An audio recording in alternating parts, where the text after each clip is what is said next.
Sir sir sir sir sir ఏంటే మీరు ఈ వీధిలోకి ఎప్పుడు వస్తారని 1000 కళ్ళతో చూస్తున్నాం సార్. ఇది ప్రాబ్లం? No problem. మీరు మా పక్కనుంటే మాకు ప్రాబ్లం ఏంటి సార్?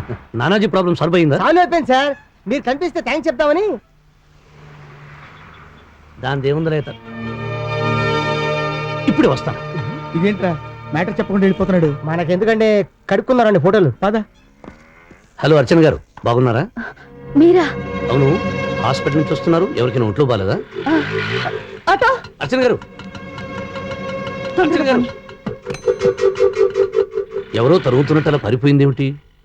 అందుకే అన్నారు పెద్దలు, సముద్రం లోతు తెలుస్తుంది గాని ఆడదాని గుండెలోతు కొలవటానికి సాధనమే లేదని.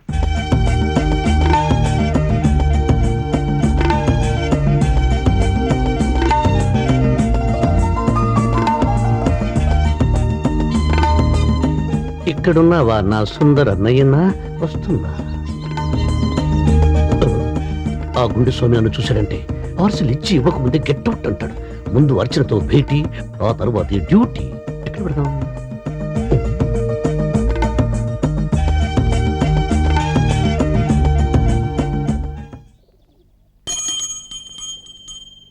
బాగున్నారా? నేను బాగానే ఉన్నాను. మీరు చేస్తున్న పనే బాగోలేదు.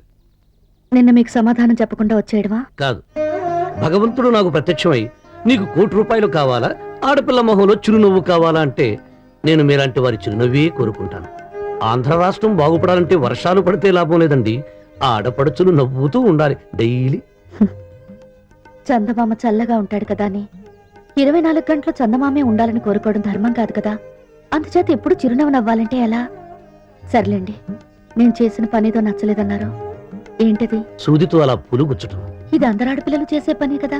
నిజమే, అలా సూదితో గుచ్చుతుంటే పూలు గోల చేస్తాయట. ఏమనో తెలుసా?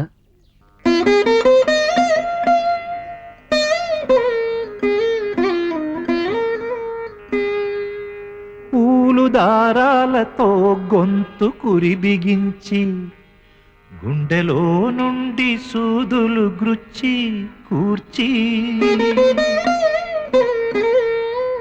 ముడుచుకుందురు ముచ్చట ముడుల మమ్ము అకడా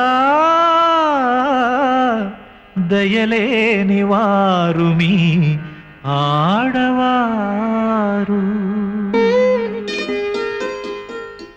పాపం పువ్వులంత బాధపడిపోతాయా అండి? అయితే ఈ రోజు నుంచి పువ్వుల్ని సూదితో గుచ్చను, దారంతోనే దండ కట్టుకుంటాను. అలాగే